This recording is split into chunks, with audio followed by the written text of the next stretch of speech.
पारीवन कुलगाम में देर रात security forces को इलाके में मिलिटेंटों के छुपे होने की इत्तला मौसूल हुई थी, जिसके बाद यहां मुहासरा किया गया और इस दौरान सिक्योरिटी फोर्सेस और मिलिटेंटों के दरमियान झड़प शुरू हुई, जिसमें एक पुलिस एहलकार शहीद जबकि 3 फौजी एहलकारों के जख्मी होने की खबर है। इस बीच जैश मोहम्मद ममनुआ तंजीम से वाबस्ता एक मिलिटेंट भी हलाक हुआ है। शहीद पुलिस एहलकार की शिनाख्त रोहित कुमार साकिना जम्मू के बतौर हुई है, जो कि कुलगाम पुलिस के स्पेशल ऑपरेशन ग्रुप में कांस्टेबल के तौर पर काम कर रहा था। इस दौरान फौज से वाबस्ता 3 एहलकारों को श्रीनगर के आर्मी अस्पताल में इलाज और मुआवजे के लिए दाखिल किया गया है। जख्मी फौजी एहलकारों की शिनाख्त सिपाही अर्जुन सिंह, सुखदीप सिंह और अमरजीत के तौर पर हुई है। इस झड़प में 2 शहरी भी जख्मी हुए हैं। जम्मू कश्मीर पुलिस के एक ट्वीट में बताया गया कि झड़प जारी है और इसमें एक पुलिस एहलकार शहीद, एक मिलिटेंट हलाक जबकि 3 फौजी एहलकार और 2 आम शहरी जख्मी हुए हैं। कुलगाम से हमारे नुमाइंदे ज़हूर रिजवी हमारे साथ जुड़ चुके हैं। ज़हूर, एनकाउंटर के हवाले से अपडेट बताएं। जी मुनज़्ज़ा, मैं आपको बताऊं कि ये जो एनकाउंटर है ये पारीवन कुलगाम में कल देर रात गए जो है सिक्योरिटी फोर्सेस को यहाँ पे मिलिटेंटों के छुपे होने की इतला मौसूल हुई थी। उसके फौरन बाद यहाँ पे मुहासरा किया गया और जो ही झड़प शुरू हुई तो उसके फौरन बाद ही यहाँ हमें इतला मौसूल हुई कि एक जो सीनियर ग्रेड कांस्टेबल हैं रोहित कुमार चुप करके वो जो हैं ही अचीव मार्टियरडम और उसके साथ साथ 3 जो सिपाही हैं फौज के वो भी जख्मी हुए और जबकि एक जैश मोहम्मद का मिलिटेंट जो है इसमें हलाक हुआ, जबकि इसमें इस झड़प में 2 आम शहरियों के जख्मी होने की भी इतला मौसूल हुई है। और जैसा कि पुलिस ने अपने ट्वीट में बताया कि जो पाकिस्तानी मिलिटेंट हैं बाबर बाई और जो 2018 से शोपियान और कुलगाम में काफ़ी एक्टिव थे वो इस झड़प में मारे गए हैं। और ये झड़प जो है ये तवील चली, सुबह 6 बजे ये इख्तिताम पजीर हुई और यहाँ ऑपरेशन कंक्लूड हुआ।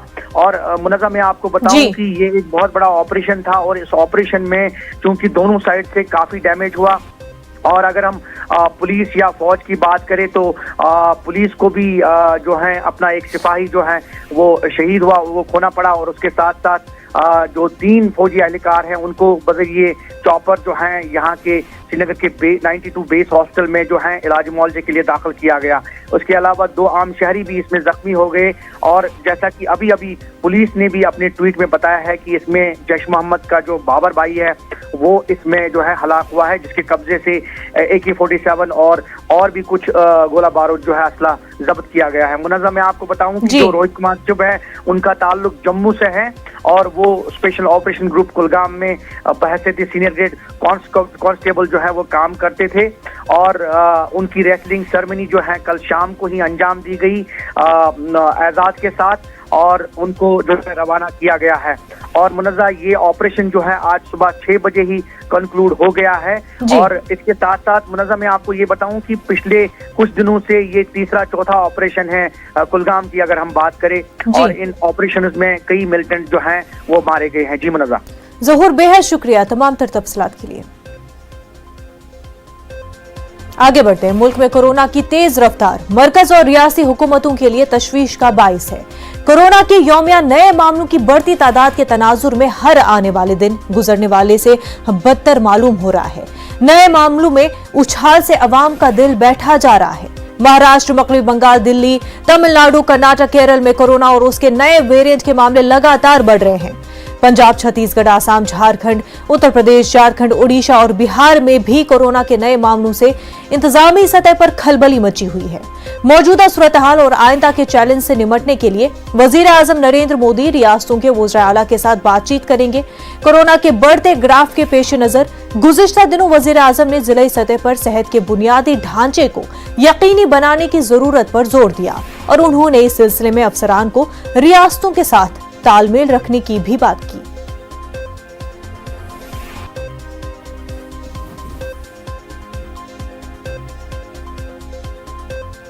दिल्ली से हमारे नुमाइंदे अनूप गुप्ता हमारे साथ जुड़ चुके हैं। अनूप, आज काफी अहम मीटिंग है, वजीर आजम जो है तमाम तर कोरोना सिचुएशन का जायजा लेंगे। देखिए, बिल्कुल आज शाम 4:30 बजे प्रधानमंत्री नरेंद्र मोदी और सभी राज्यों के मुख्यमंत्रियों के साथ बैठक है और कोरोना के जिस तरीके से बढ़ते प्रभाव के मद्देनजर ये बैठक होगी। इस बैठक में प्रधानमंत्री नरेंद्र मोदी दो बातों पर ज्यादा जोर दे सकते हैं। पहला कि कोरोना से निपटने को लेकर के राज्यों की क्या तैयारी है, कहाँ दिक्कतों का सामना करना पड़ रहा है। दूसरी तरफ जिस तरह से वैक्सीनेशन का पूरा ड्राइव जो है वो तेजी पकड़े हुए है, जिस तरीके से 60 साल से ज्यादा उम्र के लोगों को बूस्टर डोज दिया जा रहा है, इसके अलावा बच्चों की वैक्सीनेशन की प्रक्रिया शुरू है, तो ऐसे में जरूर राज्य सरकारों से वो वहाँ की क्या स्थिति है अभी वैक्सीनेशन को लेकर ये जानना चाहेंगे। दूसरी तरफ राज्यों से ये भी जानना चाहेंगे कि जिस तरह से कोरोना का प्रभाव बढ़ता जा रहा है उसको निपटने के लिए राज्य सरकारों ने क्या तैयारी की है, किस तरह से उनको दिक्कत हो रही है। तो इन तमाम मसलों पर आज प्रधानमंत्री नरेंद्र मोदी राज्य सरकारों के राज्य के मुख्यमंत्रियों से उनकी बात जानना चाहेंगे और फिर अपनी बात भी बताएंगे कि किस तरीके से केंद्र सरकार पूरी तरह से सजग है और उनको मदद करने के लिए तैयार है।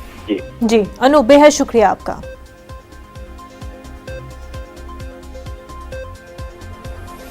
आगे बढ़ते हैं। आज समाजवादी पार्टी के उम्मीदवारों के नामों की पहली फहरिस्त जारी हो सकती है। इस सिलसिले में आज समाजवादी पार्टी की मीटिंग होनी है और मीटिंग में उम्मीदवारों के नामों पर मुहर लगेगी। मुमकिन उम्मीदवारों की लिस्ट पहले ही तैयार हो चुकी है। जराये के हवाले से ये बात सामने आ रही है कि शिवपाल यादव की पार्टी को 6 सीटें दी गई हैं, लेकिन शिवपाल और अखिलेश यादव की मीटिंग के बाद ही हतमी फैसला होगा।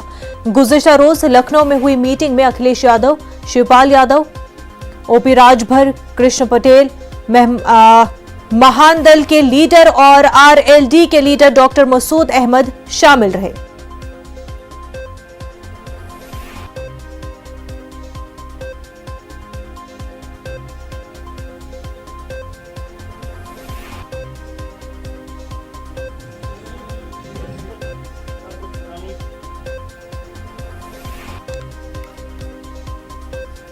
आपको बता दें कि समाजवादी पार्टी के उम्मीदवारों के नामों की पहली फहरिस्त आज जारी हो सकती है और इस सिलसिले में आज समाजवादी पार्टी की मीटिंग होनी है और मीटिंग में उम्मीदवारों के नामों पर मुहर लगेगी। मुमकिन उम्मीदवारों की लिस्ट पहले ही तैयार हो चुकी है। जराये के हवाले से ये बात सामने आ रही है कि शिवपाल यादव की पार्टी को 6 सीटें दी गई हैं, लेकिन शिवपाल और अखिलेश यादव की मीटिंग के बाद ही हतमी फैसला होगा। गुज़िश्ता रोज लखनऊ में हुई मीटिंग में अखिलेश यादव, शिवपाल यादव, ओपी राजभर, कृष्णा पटेल, महान दल के लीडर और आरएलडी के लीडर डॉक्टर मसूद अहमद शामिल रहे। वहीं आपको बता दें, मुस्लिम पर्सनल लॉ के रुकन खलीलुर रहमान सज्जाद नोमानी ने असदुद्दीन ओवैसी को एक ओपन लेटर लिखा है और यूपी चुनाव में कम से कम सीटों पर इंतखाबात लड़ने के लिए कहा है। साथ ही वोटों के बंटवारे से रोकने की अपील की है। खत में लिखा है, जिन सीटों पर असदुद्दीन ओवैसी जीत सकते हैं वही चुनाव लड़े, बाकी जगह इत्तेहाद का साथ दें।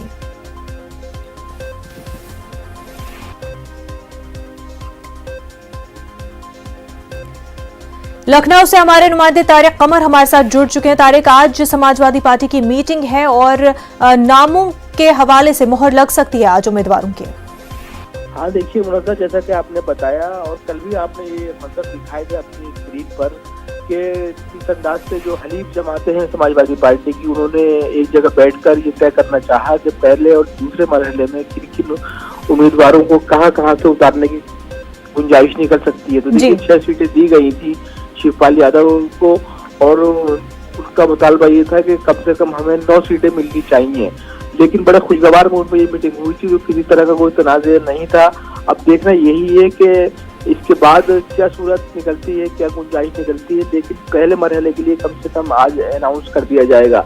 और देखिए बुनियादी बात यही है कि तमाम सियासी जमातें अब इस कोशिश में लगी हुई हैं कि किस अंदाज से क्वेश्चन तैयार की जाए, किन उम्मीदवारों को टारगेट किया जाए, और इसमें कहीं ना कहीं मजहबी बुनियादें भी शामिल हैं, जात पात के मसाइल भी शामिल हैं, पुलिस उम्मीदवारों के जो निकाल रहे हैं उन पर भी नजर रखी जाएगी। तो देखिए ये बड़ा अहम मरहला होता है और टिकट की तकसीम भी ये तय करती है कि कौन सी जमात को किस अंदाज से तकवीत मिलने का इम्कान पैदा होते हैं। तो ये बड़ा अहम मरहला है और उम्मीद यही की जा रही है कि पहले और दूसरे मरहले के लिए आज कुछ उम्मीदवारों के ऐलानात जरूर कर दिए जाएंगे समाजवादी पार्टी की जानिब से।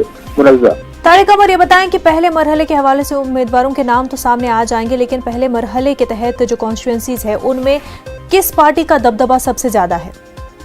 देखिए, अभी यकीनी तौर पर दबदबे की बात करना जो है वो कबल अज़ वक्त है मुनज़्ज़ा, क्योंकि तमाम सियासी जमातें बिलखुसूस बीजेपी और समाजवादी पार्टी ने जिस अंदाज की तैयारियां की हैं, जिस अंदाज के ऐलानात किए जा रहे हैं, जो तदबीर इख्तियार की जा रही हैं, उनकी बुनियाद पर किसी भी पार्टी का दबदबा या किसी भी पार्टी की मौक़ियत के तौर पर ये कहा जाए कि साहब इस पार्टी के नतीजे ज़्यादा बेहतर होंगे या इस पार्टी की कामयाबी इम्कानात ज्यादा होंगे, ये कहना कबल अज़ वक्त होगा, क्योंकि ये सियासत है और सियासत में हर लम्हा इतनी करवटें हैं कि आप यकीन से कुछ भी नहीं कर सकते। और जब उत्तर प्रदेश की हम बात करते हैं तो ये ऐसी रियासत है कि इसमें इलेक्शन जो है वो आखिरी घंटों में भी, आखिरी अय्याम में भी तब्दील हो जाता है। मुख्तलिफ मौज़ूआत जैसे अक्सर हमने देखा है माजी में सामने आते रहे हैं।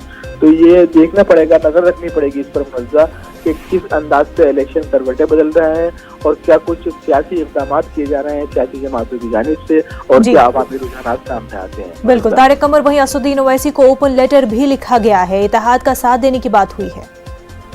हाँ, ये बहुत अहम पेशरफ्त है, बहुत अहम सवाल भी है जी। लेकिन देखिए बात यही है कि ये तो खदशे पहले से जाहिर किए जा रहे थे, लेकिन कोई भी बड़ा आदमी, कोई भी बड़ी जमात, कोई भी ऐसा सरबराह ये हिम्मत नहीं कर पा रहा था कि असदुद्दीन ओवैसी को ये मशवरा दे सके।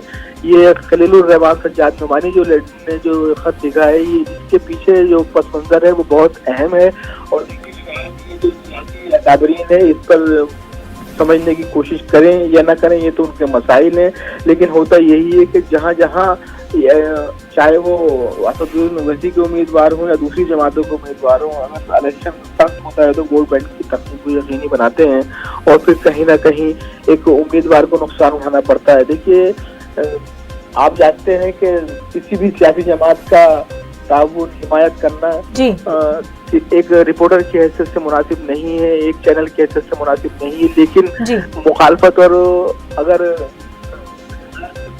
आप देखें तो ये इंसाफ करना पड़ेगा कि जब जब सियासी जमातें कोई अगर जीत नहीं पाई है ओवैसी जैसी जमातें, तो कम से कम वो एक अच्छे उम्मीदवार को हराने की ताकत जरूर रखती हैं।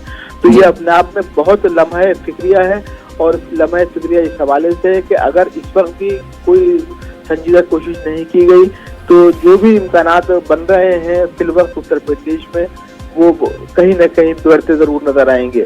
तो सज्जाद नुमानी का जो लेटर है, अब ये उन्होंने जाती तौर पर लिखा है या बाकायदा पर्सनल रिपोर्ट की जानिब से लिखा है, इसकी वजाहत नहीं की गई है। तो देखिए, जाती लेटर की कोई ज्यादा अहमियत भी नहीं होती है। अगर कोई बड़ा इदारा, कोई बड़ा ऑर्गेनाइजेशन अपील करता है तो उसकी अपनी अहमियत होती है और जाती तौर पर अगर असदुद्दीन ओवैसी उनको किस हद तक संजीदगी से लेते हैं ये अलग मसला है। लेकिन अगर यही लेटर पर्सनल रिपोर्ट के प्लेटफॉर्म से लिखा गया है तो इसकी अहमियत बढ़ जाती है। अब ये अभी तक वजाहत नहीं की गई है, ताहम उन्होंने जाती तौर पर तो ये अपील की है कि मेरा मुखलिसाना मशवरा है, अगर आप मान लें तो अब देखना यही है कि असदुद्दीन ओवैसी इस मशवरे को कहाँ तक संजीदगी से लेते हैं, इस पर अमल करते हैं या नहीं करते हैं। मुनज़्ज़ा बिल्कुल तारिक कमर, बेहद शुक्रिया आपका। आगे बढ़ते, दिल्ली में बीजेपी मरकजी इंतखाबी कमेटी की आज अहम मीटिंग हो सकती है। इस मीटिंग में उत्तर प्रदेश में सीटों के बंटवारे और उम्मीदवारों के नामों पर माथापच्ची की जाएगी। जराये के मुताबिक कोरोना के बढ़ते मामलों के लिए कमेटी के अरकान को RT-PCR टेस्ट करवाने को कहा गया है। रिपोर्ट नेगेटिव आने पर ही वो इस मीटिंग में शिरकत कर सकेंगे। मीटिंग 10 बजे शुरू होगी। ख्याल रहे कि बीजेपी की कोर कमेटी की मैराथन मीटिंग हुई थी।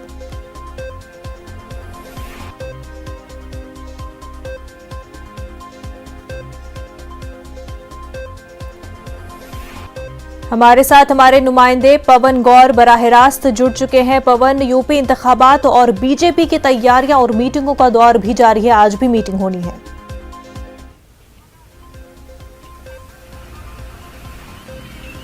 जी मुनज़्ज़ा, बिल्कुल जिस तरह से पिछले 2 दिन से लगातार बीजेपी में जो टिकटों पर मंथन लगातार जारी है, कोर ग्रुप की बैठक यूपी को लेकर बैठी हुई थी। तकरीबन 20 घंटे के आसपास पूरी कोर ग्रुप में 2 दिन में चर्चा हो चुकी है और आज जो है वो बीजेपी केंद्रीय चुनाव समिति की बैठक है सुबह 10 बजे से।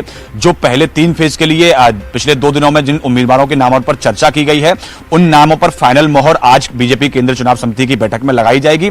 तो ऐसे में तमाम जो लोग हैं, जो केंद्रीय चुनाव समिति के सदस्य हैं, वो लोग इस बैठक में शामिल होंगे। कुछ लोग क्योंकि उनको कोरोना हो गया है, बीजेपी अध्यक्ष JP नड्डा, रक्षा मंत्री राजनाथ सिंह नितिन गडकरी, ये लोग वर्चुअली तौर पर जुड़ेंगे और बाकी जो अन्य जो लोग हैं वो बीजेपी दफ्तर से इस बैठक में शामिल होंगे। और लगातार, क्योंकि अब चुनाव में बहुत ज्यादा वक्त बचा नहीं है, पहले फेज का जो मतदान के लिए जो नॉमिनेशन की आखिरी डेट है वो 21 तारीख है, तो ऐसे में मुश्किल से 7-8 दिन का वक्त बचा है। अब पार्टियां बिल्कुल अंतिम पायदान पर खड़ी हैं और ये मतलब बहुत ज्यादा वक्त जाया नहीं करना चाहती और जल्दी से जल्दी अपने सभी जो फॉर्मेलिटीज हैं उनको पूरा करके और आप जल्दी से जल्दी अपने उम्मीदवार को लिस्ट में जारी करना चाह रही हैं। पवन, ये बताएं कि किन रीजंस के हवाले से नामों को तय किया जा रहा है, किस तरह से गौर फिक्र की जा रही है नामों पर?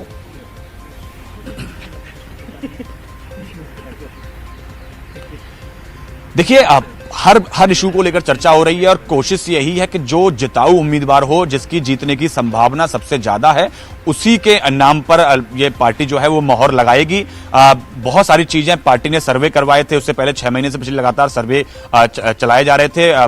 बीजेपी के उत्तर प्रदेश के स्तर पर चलाए जा रहे थे, आरएसएस के तमाम लोग जो हैं वो सर्वे अपनी कर रहे थे। उसके अलावा बीजेपी के केंद्रीय नेतृत्व है वो अपना सर्वे करवाता है, तो तमाम स्तरों पर सर्वे किए जा रहे थे और जो रिपोर्ट सर्वे की आ रही थी उसके आधार पर तमाम जो लोग हैं, जो उम्मीदवार हैं, वो उनके नामों पर चर्चा हुई और चर्चा करने के बाद आखिरकार उस पूरी लिस्ट को तैयार कर लिया गया है। आज सुबह 10 बजे से केंद्रीय चुनाव समिति की बैठक बैठेगी और उन नामों पर फाइनल चर्चा करके उन पर मोहर लगा दी जाएगी। पवन, बेहद शुक्रिया तमाम तफसीलात के लिए। वक्त हो गया एक छोटे से ब्रेक का, जल्द होंगे हाजिर।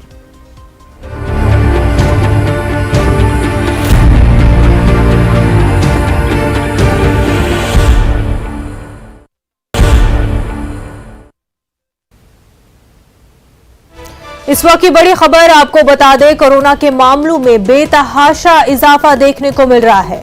गुज़िश्ता 24 घंटों के दौरान रिकॉर्ड केसेस सामने आए हैं। 2,47,417 नए मामले सामने आए हैं। 84,825 शफायाब भी हुए हैं। 11,17,000 से ज्यादा एक्टिव मामले मौजूद हैं।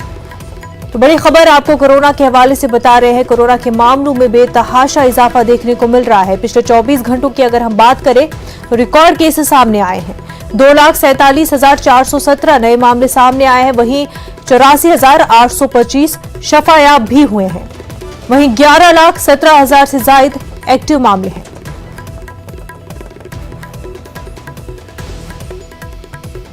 तो लगातार लोगों से अपील की जा रही है कि लोग जो है कोरोना गाइडलाइन को फॉलो करें, मास्क पहने, सैनिटाइजर का इस्तेमाल करें, सोशल डिस्टेंसिंग का ख्याल रखें। आपको बता दें, लगातार रिकॉर्ड इजाफा देखने को मिल रहा है।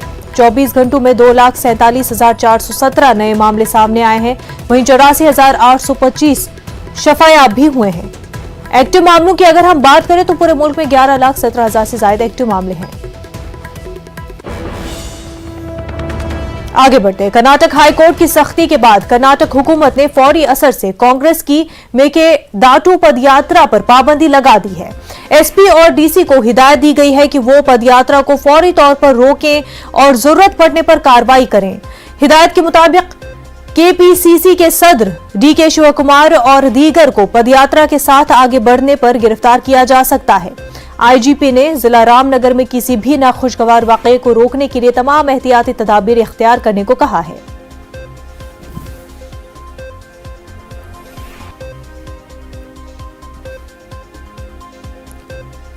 एक और बड़ी खबर महाराष्ट्र से आपको बता दें, महाराष्ट्र पुलिस के अब तक 265 एहलकार कोरोना से फौत हुए हैं। मुंबई में सबसे ज्यादा 126 पुलिस एहलकार कोरोना से फौत हुए हैं। महाराष्ट्र पुलिस में 2,145 एक्टिव मामले हैं। महाराष्ट्र में कोरोना की सूरत हाल के हवाले से आपको ये बड़ी खबर बता रहे हैं। महाराष्ट्र पुलिस के अब तक 265 एहलकार कोरोना से फौत हुए हैं। मुंबई में सबसे ज्यादा 126 पुलिस एहलकार कोरोना से फौत हुए हैं। महाराष्ट्र पुलिस में 2,145 एक्टिव मामले हैं। तो लगातार वो पुलिस एहलकार जो दूसरों की हिफाजत के लिए आगे रहते हैं, आपको बता दें महाराष्ट्र पुलिस के अब तक 265 एहलकार कोरोना से फौत हुए हैं। वहीं मुंबई में सबसे ज्यादा 126 पुलिस एहलकार कोरोना से फौत हुए हैं। आगे बढ़ते हैं। नेटो और रूस के नुमाइंदों के बीच यूक्रेन पर खुसूसी मीटिंग हुई। इस मीटिंग में नेटो ने यूक्रेन को लेकर कशीदगी कम करने से मुतल्लिक रूस के मरकजी मुतालबात को खारिज कर दिया, लेकिन मुस्तकबिल में बातचीत का दरवाजा भी बंद नहीं किया है। रूस के मुतालबात में मगरबी इत्तेहाद अफवाज और अस्करी आलात की वापसी अहम है। ख्याल रहे कि मशरक़ी यूक्रेन में जारी तनाज़े के पेश नज़र इस मुलाकात को मगरबी मुल्कों के खदशात के खात्मे के लिए अहम माना जा रहा है। अमरीका और उसके इत्तेहादी इस खदशे में मुब्तला हैं कि रूस यूक्रेन पर हमले की तैयारी कर रहा है, जबकि रूस रिपोर्टों को मुस्तरद कर चुका है। वहीं हिंद बरतानिया के बीच आजाद तिजारती मुआहदे पर बाकायदा बातचीत का आज नई दिल्ली में आगाज होगा। बरतानिया की नुमाइंदगी एनी मैरी करेंगी। दिल्ली आमद पर मैरी ने कहा कि वो वजीर कॉमर्स और इंडस्ट्रीज पीयूष गोयल से मुलाकात करेंगी और आजाद तिजारती मुआहदे पर उनसे बातचीत करेंगी। दोनों मुल्कों के बीच आजाद तिजारती मुआहदे से दोनों को फायदा होगा। सार्फिन को मुनासिब कीमत पर अशिया और खदमात दस्तियाब होंगी। इसके साथ साथ मुलाजमत के मौके भी पैदा होंगे। आजाद तिजारती मुआहदे पर बाकायदा बातचीत के आगाज के बाद भी दोनों मुल्कों की मुकर्रर करदा टीमों के बीच आइंदा दिनों में कई दौर की बातचीत होगी और मुआहदे के नुकात और शराइत को हतमी रूप दिया जाएगा। वहीं हिंदुस्तान के खलाई तहकीकी इदारे इसरो के चेयरमैन के ओहदे पर सीनियर साइंटिस्ट एस सोमनाथ का तकर्रुर अमल में आया है। एस सोमनाथ इसरो के 10वें चेयरमैन हैं। उनसे कबल K7 ने इसरो के चेयरमैन की हैसियत से जिम्मेदारी संभाली थी। S Somnath Vikram Sarabhai space centre के डायरेक्टर भी रह चुके हैं। उन्होंने मीडिया से बात करते हुए कहा कि ये बहुत ही अहम जिम्मेदारी है और खलाई मैदान में हिंदुस्तान को बहुत आगे तक ले जाने की हर मुमकिन कोशिश की जाएगी।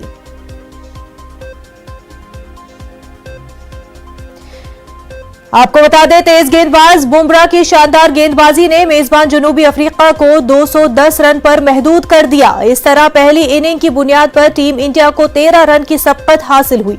दूसरे दिन का खेल खत्म होने पर दूसरी पारी पे टीम इंडिया ने 2 विकेट के नुकसान पर 57 रन बना लिए हैं। इसे मजमूई तौर पर 70 रन की सबकत हासिल होगी। कप्तान कोहली और पुजारा क्रीज पर है। तीसरे दिन शायकीन को उनसे बड़ी बारी की उम्मीद है ताकि टीम इंडिया को जनूबी अफ्रीका में तारीखी जीत हासिल हो सके।